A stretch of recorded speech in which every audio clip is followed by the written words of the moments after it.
Assalamualaikum warahmatullahi wabarakatuh.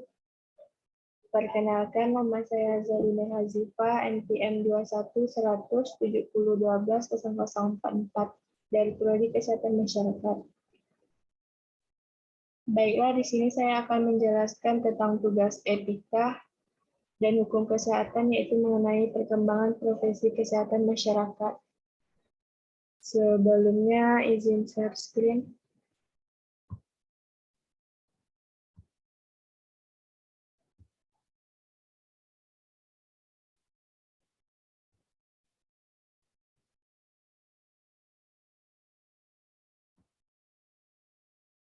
Etika dan hukum kesehatan.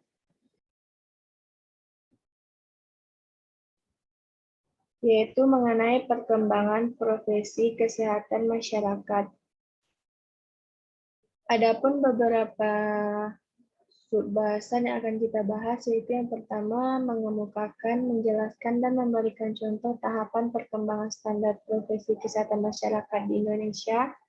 Dan yang kedua, mengemukakan, menjelaskan, dan memberikan contoh tahap perkembangan jabatan fungsional profesi kesehatan masyarakat di Indonesia.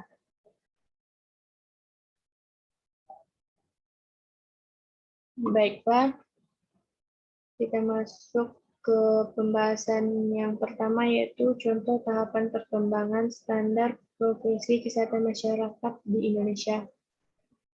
Perkembangan kesehatan masyarakat dibagi dalam 3 periode, yaitu yang pertama tahapan sebelum ilmu pengetahuan, yang kedua tahapan ilmu pengetahuan, dan yang ketiga yaitu tahapan di Indonesia.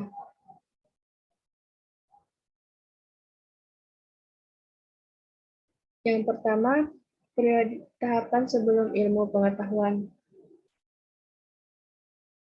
Upaya untuk menanggulangi masalah-masalah kesehatan dan penyakit telah dilakukan oleh negara-negara dengan kebudayaan yang paling luas, yakni pada zaman Babilonia, Mesir, Yunani, dan Roma. Pada zaman tersebut juga ditemukan dokumen tertulis, bahkan peraturan tertulis tentang pembuangan air limbah, drainase, pengaturan air minum, dan pembuangan kotoran.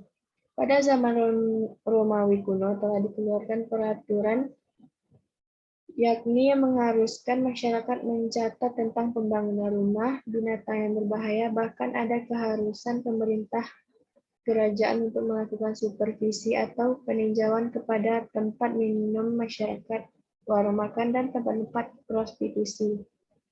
Pada abad ke-7, kesehatan masyarakat makin dirasakan kepentingannya karena berbagai penyakit menular makin menyerang sebagian besar penduduk dan telah menjadi epidemi, bahkan di beberapa menjadi endemi, misal penyakit kolera.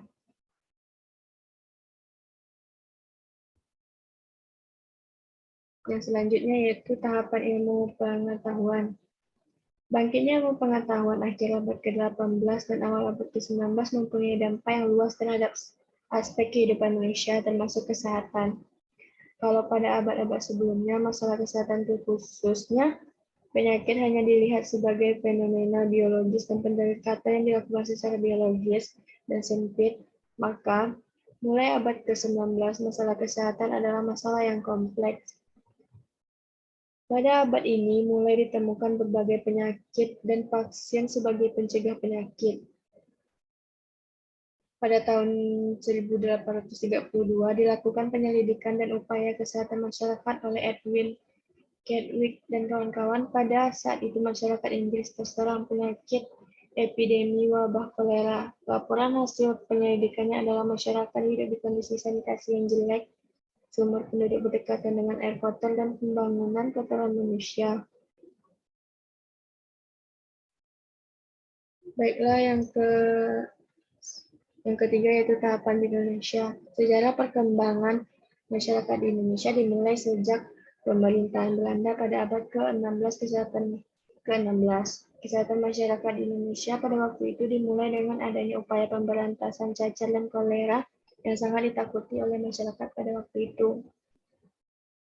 Pada tahun 1851 didirikan sekolah dokter di Jawa untuk pendidikan dokter pribumi. Selanjutnya pada tahun 1913 didirikan sekolah dokter di Surabaya. Kedua sekolah tersebut mempunyai andil yang sangat besar dalam menghasilkan tenaga dokter yang mengembangkan kesehatan masyarakat di Indonesia. Pada zaman kemerdekaan Indonesia, salah satu tonggak penting perkembangan masyarakat di Indonesia adalah dengan diperkenalkannya konsep Bandung pada tahun 1951 oleh Dr. Yelei Menard dan Dr. Fatah. Dalam konsep ini dimulai dikenal konsep kuratif dan preventif.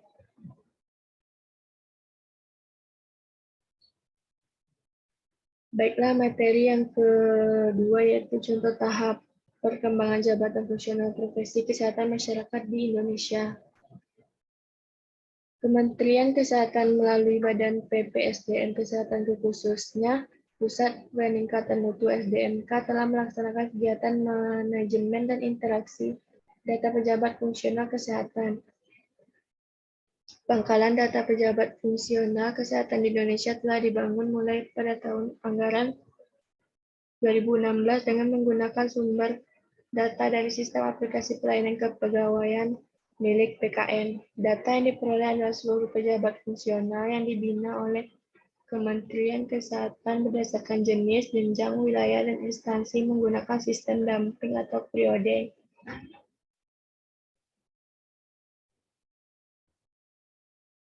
Pada tahun 2018, mulai dilaksanakan uji kompetensi kenaikan jenjang jabatan bagi pejabat fungsional perawat gigi, rekam medis, teknik elektromedis, radiografer, dan pembimbing kesehatan kerja. Data jabatan fungsional ini dimanfaatkan selain sebagai harmonisasi data di pangkalan data, jabatan fungsional dengan data di daerah juga menjadikan kegiatan sosialisasi pelaksanaan uji kompetensi. Sebagai contoh, yaitu jabatan fungsional bidan adalah profesi strategis dan sangat dibutuhkan keberadaannya bagi pemerintah daerah guna mendukung tercapainya penanganan kesehatan ibu dan anak di suatu wilayah. Baiklah, sekian materi yang bisa saya jelaskan.